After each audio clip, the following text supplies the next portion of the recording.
오늘은 이 말씀을 중심으로 해서 예수님의 가족이라는 주제로 말씀을 전하겠습니다. 본문은 예수님께서 우리 그리스도인들의 진정한 가족이 누구인가 하는 것에 대해서 가르치는 말씀입니다. 저는 우리가 이 말씀을 잘 묵상하고 우리들의 진짜 가족이 누구인가 이걸 깊이 우리가 한번 생각해 보는 시간이 되었으면 좋겠습니다. 자, 예수님이 무리들에게 하나님 나라의 말씀을 열심히 가르치고 전하고 있을 때, 그때 아마 예수님의 육신의 어머니인 마리아와 동생들이 예수님을 찾아왔던 것 같습니다. 46절 한번 읽어보겠습니다. 시작.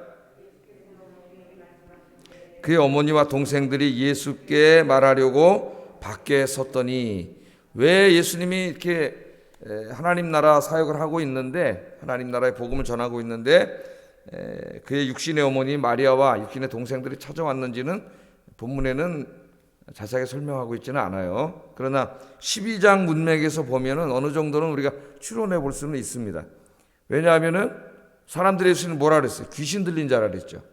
귀신 들린 자를 쫓아줬더니 귀신의 왕 바알세불의 힘을 빌려가지고 귀신을 쫓아내는 거 보니까 저 귀신 들린 자다. 그렇게 예수님 욕하고 있었습니다. 모독하고 있었죠. 아마 이런 소리를 듣고 온 게 아닌가 그런 생각이 들어요. 하여튼 이 마리아와 육신의 동생들이 예수님을 찾아왔습니다. 그랬더니 그 중에 있던 한 사람이 알아보고, 아마 고향 사람이니까 알아보겠죠, 그죠? 알아보고 저 지금 설교하고 있는 예수의 어머니와 동생들이 왔네. 그걸 알아본 다음에 지금 설교하고 있는 예수님을 찾아가가지고 그 사실을 알려줬다 그래요. 오늘 말씀에 보면은 47절 한번 읽어볼까요? 시작.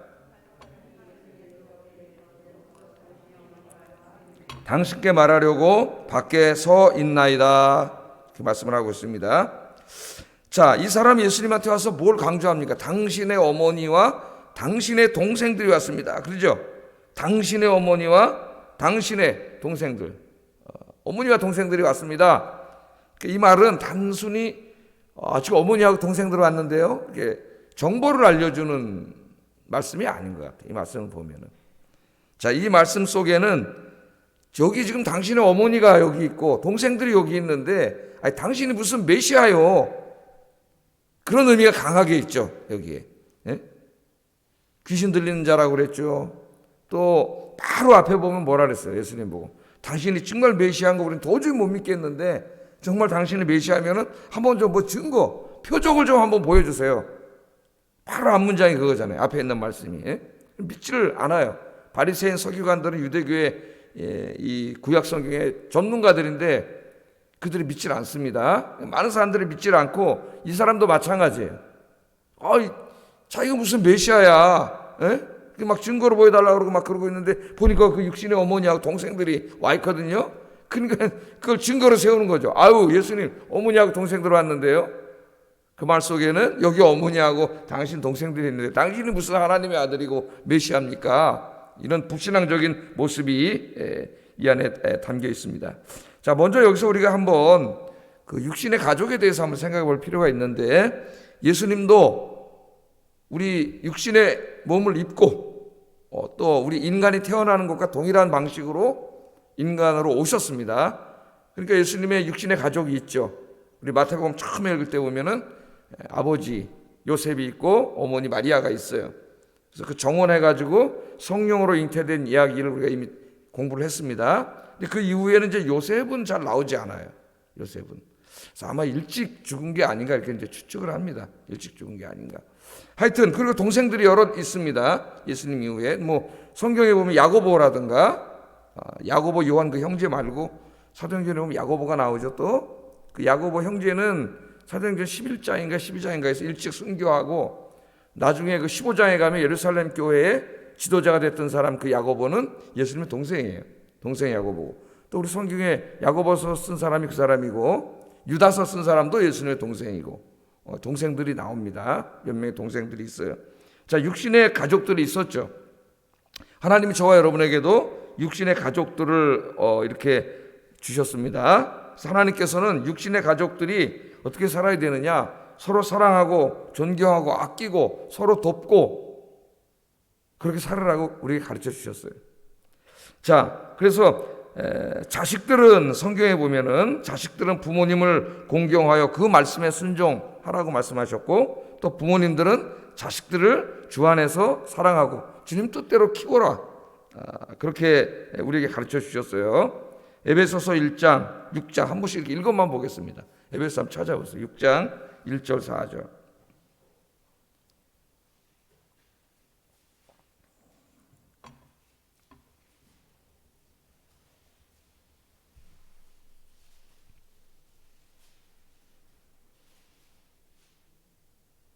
자, 함께 읽어보겠습니다. 자녀들아, 주 안에서 너희 부모에게 순종하라. 이것이 옳으니라.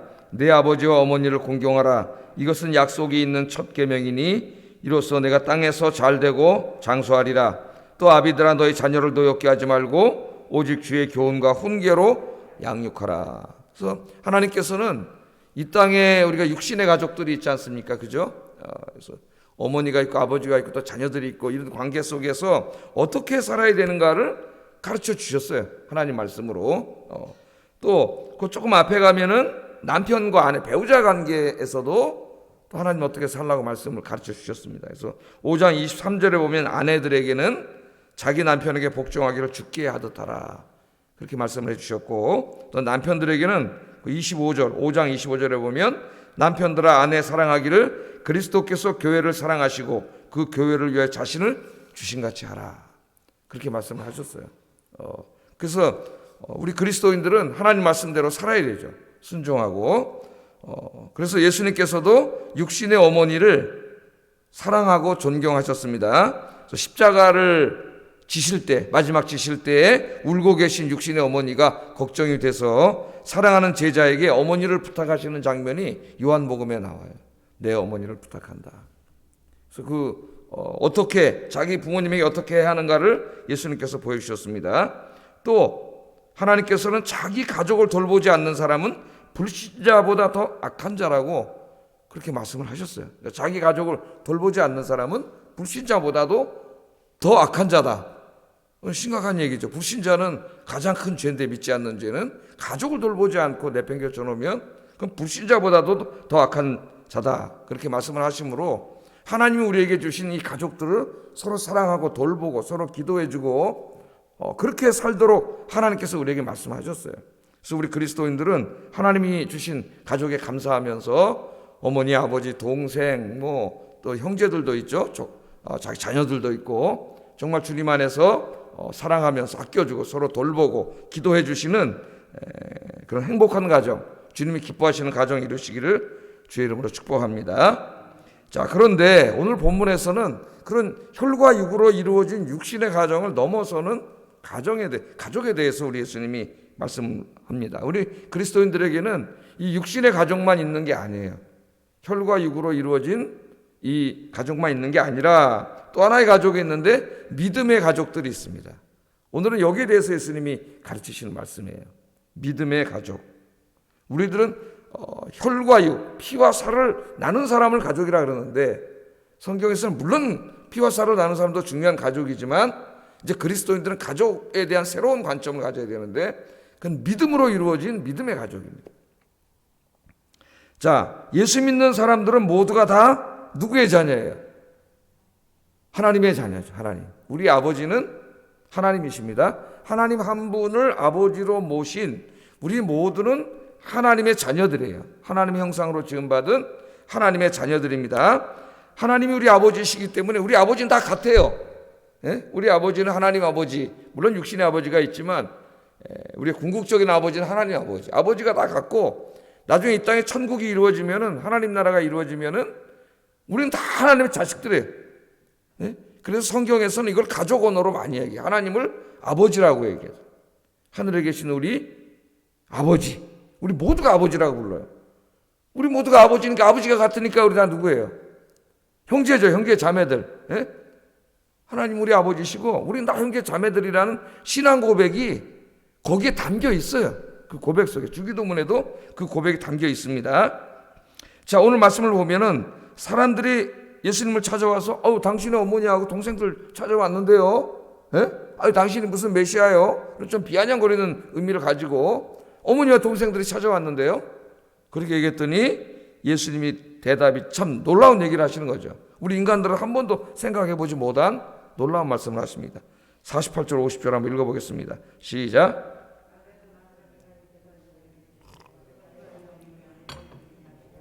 손을 내밀어 제자들을 가리켜 이르시되 나의 어머니와 나의 동생들을 보라. 누구든지 하늘에 계신 내 아버지의 뜻대로 하는 자가 내 형제요 자매요 어머니니라. 이 사람의 의도를 예수님 다 알고 있습니다.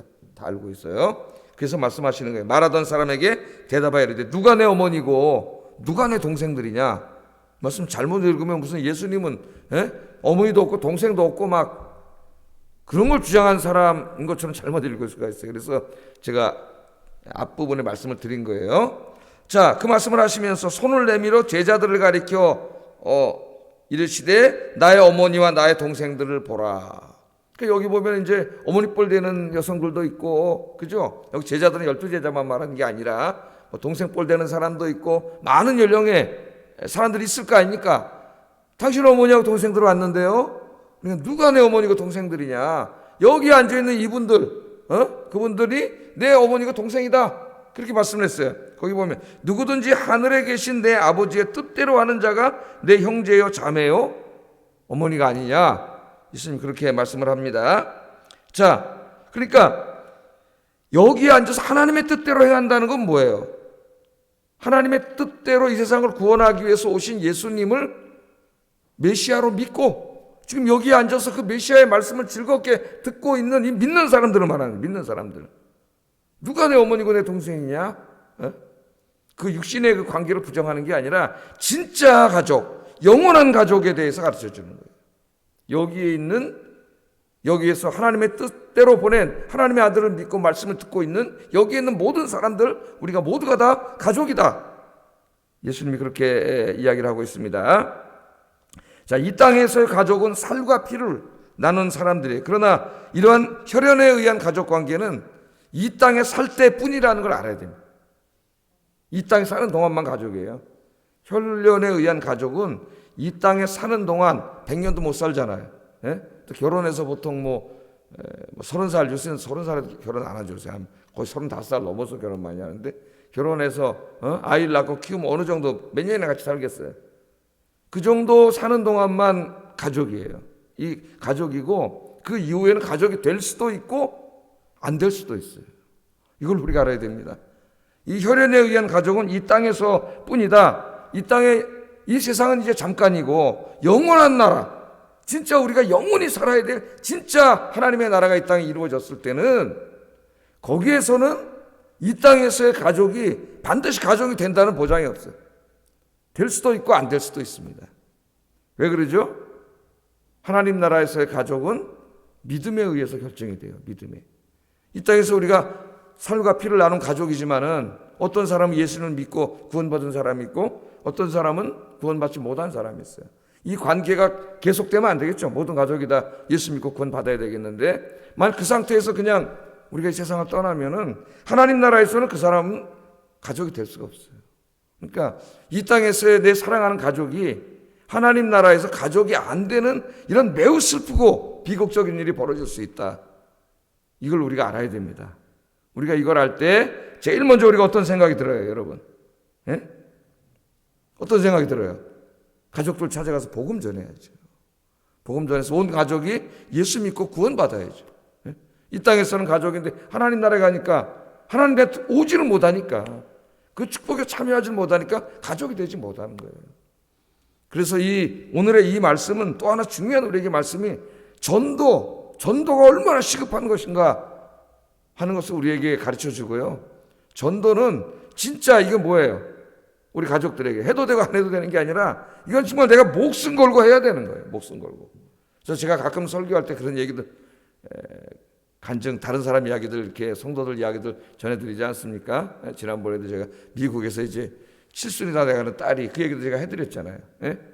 거기서 이제 권사가 돼가지고 미국 가서 있는데 한국에서 보살하는 이제 90이 된 어머니를 생각하니까 저러다 돌아가시면 지옥 가는데 도저히 있을 수가 없어서 비행기 타고 날라와가지고 울면서 엄마한테 손잡고 기도. 너 엄마 지옥 가는 거 볼 수가 없다고. 미국에서 딸이 여기까지 날라오니까 그 보살하던 평생을 보살하던 어머니가 거기서 예수 믿고 회개하고 돌아와가지고 저에게 왔다 그랬잖아요. 새벽기도 왔다 저를 면담해가지고 제가 그 얘기도 해드렸죠. 그러니까 이 정말 이것을 깨닫게 되면은 이거는 정말 너무나 시급한 문제죠. 이 가족에게 복음을 전하는 것은 이 땅에서의 가족이 하나님 나라에서도 가족이 돼야 되는데 그렇지 못할 수 있기 때문에 오늘 이 말씀 우리에게 절실하게 다가옵니다. 한번 또 하나는 뭘로 다가오냐? 우리 교회 안에서 함께 신앙생활을 하고 있는 우리 성도님들이 다르게 보이기 시작합니다. 다르게. 이렇게 한번 이렇게 보면은 남이죠. 이 땅에서 남이에요. 혈과 육을 피를 나누지 않았어요. 피와 살을 나누지 않았기 때문에 다른 사람이에요. 별로 관심 안 가져요. 물론 관심 갖기도 하지만은 그렇게 잘 갖지 않아요. 가족처럼 그만큼 하지는 않습니다.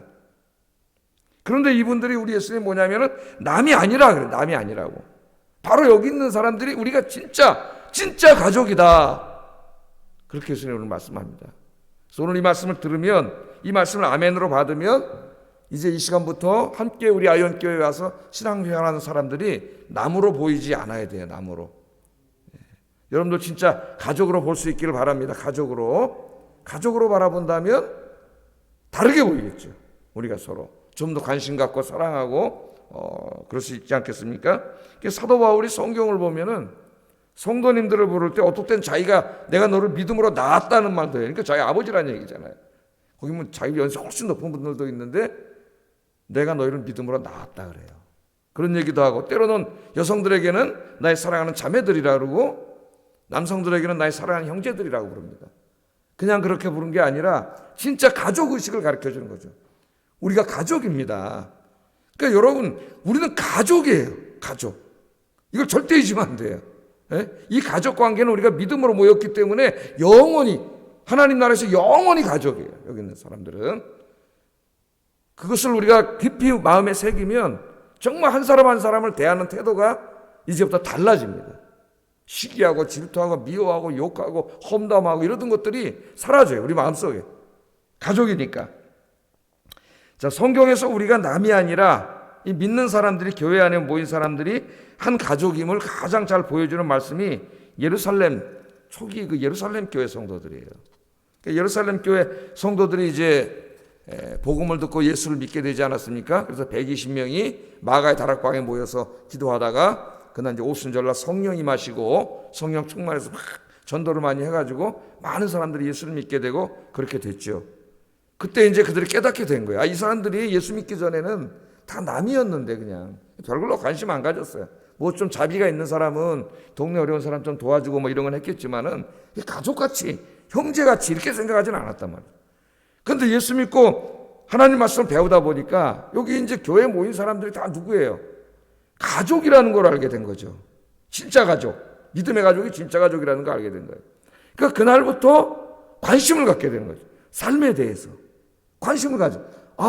옆에 보니까 보이지 않았는데 어느 날 가족임을 알게 되면서 저 사람이 참 형편이 어려운 사람이지. 살기 어렵지. 살 집이 없지. 이런 것들이 들어오기 시작한 거예요. 그래서 어떻게 했어요?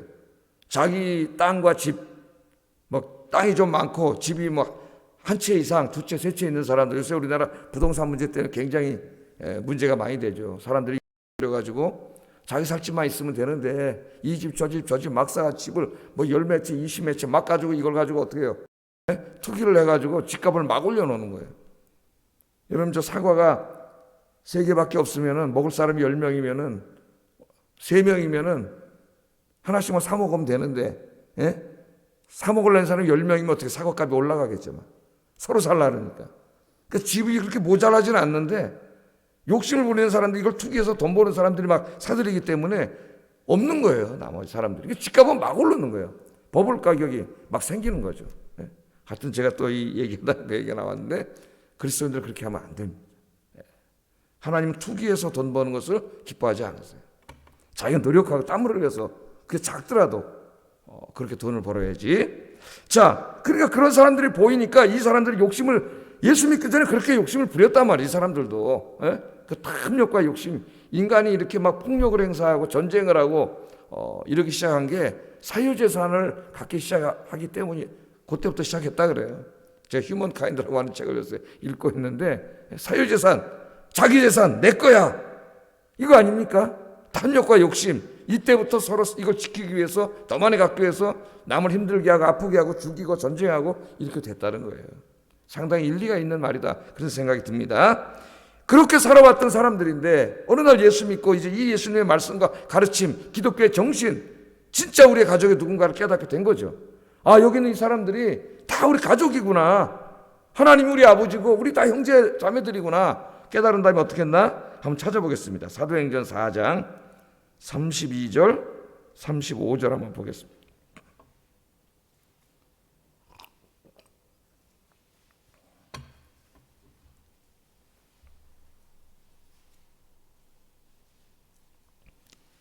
(4장) 32절 35 읽어보겠습니다. 시작. 믿는 무리가 한 마음과 한 뜻이 되어 모든 물건을 서로 통용하고 자기 재물을 조금이라도 자기 것이라 하는 이가 하나도 없더라. 사도들이 큰 권능으로 주 예수의 부활을 증언하니 무리가 큰 은혜를 받아 그 중에 가난한 사람이 없으니 이는 밭과 집 있는 자들이 팔아 그 판 것의 값을 가져다가 사도들의 발 앞에 두매 그들이 각 사람의 필요를 따라 나누어 줌이라. 그렇게 말씀을 하고 있어요. 이걸 깨닫게 되니까 아니 내 가족들이 너무 어렵잖아요. 자기는 좀 여유가 있는데, 예? 그러니까 가족이 아닐 때는 아니라고 생각했을 때는 뭐 조금 뭐 도와주는 신용하고 이 정도였지만은 이게 내 가족이라고 생각을 하니까 어려운 사람들 그냥 둘 수 없는 거죠. 나는 막 땅도 많고 집도 많은데 안 되니까 이걸 다 갖다 파는 거예요. 팔아가지고 하나님 사도들한테 갖다가 그걸 드려서 사도들이 이걸 다 나눠준 거죠. 아버지 역할을 한 거지 사도들이. 그래서 다 나눠줘가지고 예루살렘 교회에 가난한 사람들이 많았는데 교회에 다니는 사람들 중에 가난한 사람이 없었다 그랬어요. 왜? 있는 사람들이 나눠줬기 때문에. 한쪽이 이만큼 가지니까 한쪽이 이만큼 가져서 없었는데 이만큼 가진 사람이 이걸 나누기 시작하니까 다 어느 정도 평균적으로 살 수 있게 된 거예요. 이 놀라운 일입니다. 지금 여러분 이거를 이루기 위해서 인류가 2000년 동안 사상을 연구하고 이념을 만들어내고 그랬잖아요. 자본주의 사회는 자유를 강조하다 보니까 어떻게 됐어요? 인간의 자유를 구속하지 말라. 그러다 보니까 이 자유가 인간의 탐욕의 자유로 와가지고 사유재산을 더 늘리려고 계속 이러죠. 나의 자유가 다른 사람의 자유를 침해하게 되는 거예요. 그래서 에리크 프롬이 그런 인간의 타락성을 고발하는 책 자유로부터의 도피라고 하는 그 유명한 책을 썼습니다. 인간의 자유가 하나님 주신 자유는 축복인데 이 타락한 이후에 이 자유가 자기의 탐욕을 채우는 데 사용됨으로써 다른 사람의 자유를 침해하는 거예요. 그게 나온 게 공산주의예요. 자유는 그것이 인간의 규범이 돼서는 안 된다는 거예요. 정말 더 정의로운 것은 자유가 아니라 평등이다. 같이 살아야지 인간이. 어떻게 저놈들은 저렇게 막 살고 어떤 대부분 노동자들은 못 살고 자본가는 너무나 잘 살고 배 터지고 여기 굶어 죽고 이러면 안 된다. 이게 공산주의 아닙니까? 안 주니까 혁명을 가난한 사람들이 혁명, 노동자 혁명을 통해서 다 때려엎고 똑같이 나눠갔잖아요. 했는데 똑같이 나눠갔게 뭘 나눠가죠? 지네 공산주의자들 1% 김정은이 그 충성하는 자들 1%만 잘 살고 나머지 99%는 못 살아요. 다 관심도 안 갖고. 평등이 어디 있어요? 그러다 보니까 인간 사회에서 자유와 평등 이 두 가지는 다 중요한 개념이다. 그래서 이 자유와 평등을 동시에 실현하는 사회를 우리가 만들어야 되겠다. 그게 지금 인간들의 지금 최고의 목표입니다. 그 자유와 평등을 다 거의 그래도 많이 이루었다고 하는 나라들이 북유럽 국가들이에요. 그 우리가 자유와 평등, 그 평등이 뭐예요? 복지국가라는 복지국가. 그래서 자유롭게 기업인들이 기업하도록 내비둬라. 공산주의자들은 못하, 국가가 다 소유하잖아요. 생산활동을. 내버려둬서 기업들이 돈을 벌게 하지만 그 자본가들이 돈을 벌지만 번 돈은 그 자들 마음대로 다 쓰지 못하게 하자. 자본가들이. 그걸 국가가 세금으로 거두어서 좀 소외되고 어려운 사람들 사회안전망으로 복지하는데 나누어 주도록 하자는 게 복지국가예요. 그 세율을 어느 정도 정해야 되느냐 가지고 계속 싸우고 지금 이러는 겁니다. 지금 인간 사회가 계속 그러고 있는 거예요. 그런데 오늘 여기 사도행전 4장 32절 35절에 보면 그것을 어떤 인간의 이념이나 이데올로기로 이런 게 아니에요. 성령이 그들에게 임하고 진짜 그들이 믿는 참신자들이 됐을 때 그들의 눈에 깨닫게 된 겁니다. 자발적으로 이루어진 거예요. 나눔이 이루어진 거죠. 가족이라는 걸 알게 됐으니까. 나 혼자 다 가질 수 없잖아. 내 가족이 굶고 있는데, 어려운데, 학교를 못 가는데, 나만 이렇게 너무나 가지고 다 이렇게 살 수는 없지 않습니까? 어떤 사람들은 못 먹어서 지금 너무나 아프리카 피골이 상접해가지고 있는데, 어떤 나라 사람 너무나 잘 먹어서 그걸 또 빼겠다고 돈을 또 엄청나게 갖다가 거기다 드리고 또 가서 열심히 빼고. 이게 죄악이거든, 사실은. 이런 게. 그 나누면 모자르지 않는데, 전 세계적으로도 기독교인들이 많은데, 기독교인들이 그렇지 않아요. 그러니까 교회를, 신앙생활을 그냥 하나님 믿고 돈 많이 벌게 해주세요. 이거 이렇게 지금 됐기 때문에 이게 지금 정말 성경에서 가르친 예수님의 가르침이 실행되지 않는 거죠. 이게 정말 기독교인가? 십자가만 달아놓으면 기독교인가? 우리가 오늘 다 깊이 우리가 한번 묵상해 봐야 됩니다. 가족이라고 오늘 예수님이 가르쳐 주셨고, 그걸 깨달은 사람들은 이렇게 살았다는 거예요. 그러면 인류가 지금 가장 이루려고, 인위적으로 이루려고 하는 법과 제도와 시스템으로 이루려고 하는 이것을 이미 예루살렘 교회에서는 자동적으로 이루어졌어요. 누가 뭐라 그러지 않아도 자연스럽게 이루어졌습니다. 자연스럽게. 우리 그리스도인들이 이걸 깨달으면은 실천하면 놀라운 일이 벌어질 거예요. 여러분, 사도 바울이 선교를 할 때 1차, 2차, 3차 선교를 하고 마지막에 이제 로마로 가는 그 선교 장면이 나오죠. 제수로. 3차 선교를 할 때 사도 바울의 목표는 두 가지입니다. 하나는 복음 전에 자기가 원래 이제 개척했던 게 돌아다니면서 다시 이렇게 말씀을 전하고 또 더 넓은 지역에 가서 복음을 전하고, 또 한 가지는 뭐냐면은 헌금을 걷는 일이었어요.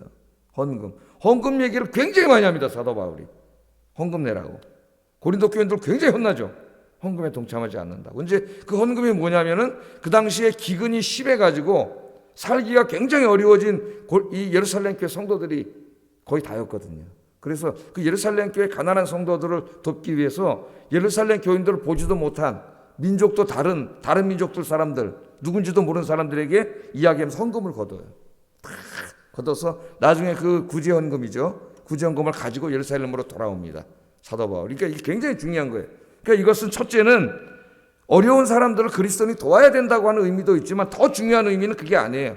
교회론적인 중요한 걸 가르치기 위해서요. 그거 뭐 좀 교회 성금 걷어왔다고 얼마나 도움이 되겠습니까, 거기. 중요한 게 뭐냐면은 우리가 민족은 다르고 언어도 다르고 뭐 지역도 달라, 공간도 달라, 한번 만나본 적도 없지만 우리가 주 예수 그리스도를 믿고 구원받은 모든 사람들은 다 누구라는 거예요? 그리스도 안에서 한 가족이라는 거예요, 가족. 그걸 가르치기 위함이에요. 이 내용이 여러분 고린도 후서 8장 9장을 읽어보면은 여기에 굉장히 자세하게 나옵니다. 거기서 막 헌금을 안 내는 고린도 교인들 엄청나게 책망을 해요. 8장 9장을 읽으면은, 그래서 결국은 그들도 다 동참하게 되는 거죠. 이게 바로 뭐냐? 우리는 한 가족입니다. 그걸 가르치는 거예요. 자, 우리 예수 믿고 구원받은 모든 사람은 오늘부터 남이 아니라 한 가족이라고 하는 이 마음을 우리가 깊이 갖고 이제 한 사람 한 사람 돼야 되고, 또 저쪽 다른 교회 성도님들도 무슨 우리가 경쟁자가 아니라 무슨 뭐 우리 교회 더 많이 오세요, 뭐 버스 갖다 놓고 서로 싸우고, 경쟁자가 아니라 같이 하나님 나라를 위해서 일하는 한 가족이에요, 가족. 가족. 우리 옛날에 저쪽 가서 전도하니까 거기 교육자들이 나와서 여기서 전도하지 말라 그랬다 그랬잖아요. 우리 교회 앞에서 전도하지 말라고. 그 교육자들이 도대체 뭘 생각하고 있는 사람들일까? 이 동네 교회가 이렇게 블록이 하나씩 있는데 그럼 어디 가서 전도하라는 거야? 진행 전도하러도 나오지도 않으면서 그 동네에서 전도한다고, 전도하지 말라 그랬대. 그러니까 이게 정말 이해를 할 수 없는 거죠, 그 머릿속에. 뭐가 들어간 사람들인지. 여러분, 우리는 한 가족이에요. 가족은 단순히 물질만 나누지 않습니다. 가족은 서로에게 관심을 갖습니다. 어려울 때 서로 도와줍니다. 진실한 마음으로 기도해 줍니다. 따뜻한 말로 위로해 줘요. 허물과 약함이 보이면 덮어줍니다. 오래 참아줍니다. 기쁨을 같이 하고 슬픔도 함께 해줍니다. 나의 도움을 필요할 때는 언제나 달려가서 도와주는 것, 그게 가족 아니겠어요? 여러분, 이제 우리 그리스도인들이 우리의 육신의 가족에게 베푸는 이러한 사랑과 관심을 혈과 육을 넘어 믿음의 가족들에게로 확장해야 된다. 이게 진짜 기독교 운동이 돼야 된다. 어떤 사람 광화문에 가고 어떤 사람 저기 서초동에 가고 이런 게 기독교 운동이 아니고, 이게 진정한 기독교 운동입니다. 제가 지난주에 어떤 집사님이 말씀을 하세요. 우리 지금 저 뒤에 온풍기하고 저기 다 되는 거잖아요. 저 두 개인데 저 굉장히 비쌉니다. 저 두 개가. 근데 계속 고장이 나가지고 소리가 구르릉 구르릉 하고 걸걸걸걸 하니까 그날 그 옆에서 예배를 드리다가 이게 마음이 아파가지고 찾아와서 제가 저걸 둘 다 사겠습니다. 그러더라고. 얼마나 감사한지. 젊은 집사님인데 저걸 두 개를 자기가 하겠다는 거예요. 새 걸로. 그러니까 이분의 마음속에 이 교회를 그냥 하나의 교회라고 생각한 게 아니라 자기 집이라고 생각한 거지. 가족이잖아 우리가. 내 집인데 내 집에 여름에 막 35도 막 올라가는데 다 깨져 덜덜덜 겨울에 추워서 덜덜 또 망가지고 또 고쳐놓고 또 덜덜 그러다 또 망가지고 그럼 여러분 가만히 있겠어요? 카드 갈거다 살 거 아니에요 새거. 예? 마음을 가진 거예요. 그러니까 그런 마음을 내 집에 저기 안 돌아가면 예배를 못 드리잖아. 성도들 내 가족들이 그게 바로 가족의 마음이에요. 우리 교회는 가족입니다. 이게 집이에요. 우리 가족 우리 집이에요. 내 집, 내 육신의 집도 중요하지만은 내 집도 돌볼 줄 알아야지. 더더군다나 우리 집이면서 하나님의 집이잖아요. 하나님의 집. 하나님 우리에게 허락하신 이 집이에요. 오늘 말씀을 마치도록 하겠습니다. 우리 모두는 하나님을 한 아버지로 모신 가족이다. 우리가. 그래서 깊이 생각하고 한 사람 한 사람을 진심으로 대하고 가족으로 대하고 사랑으로 대하는 저와 여러분 되기를 주의 이름으로 축복합니다. 기도하겠습니다. 말씀을 생각하면서 기도하겠습니다. 하나님께서 먼저 우리에게 육신의 가족을 주셨습니다. 우리 육신의 가족을 한번 생각해 보세요. 온 가족이 서로 사랑하고 아껴주고 돌보는 그 행복한 가정을 이루게 해주세요. 자기 육신의 가정을 위해서 첫 번째 기도 제목. 두 번째, 하나님 나라에서의 가족은 혈연이 아니라 믿음에 의해서 결정된다 그랬습니다. 우리의 육신의 가족들이 하나님 나라에서도 영원한 가족이 될 수 있도록 믿지 않는 가족들에게 열심히 복음 전하게 해주세요. 두 번째 제목이에요. 세 번째, 우리는 영원한 가족입니다. 우리 교회 성도들이 다 가족이잖아. 서로 사랑하고 서로에게 관심을 갖고 서로 기도해주는 정말 가족 같은 교회, 가정 같은 교회가 되게 해주세요. 우리 같이 기도하겠습니다. 사랑과 은혜가 충만하신 아버지 하나님,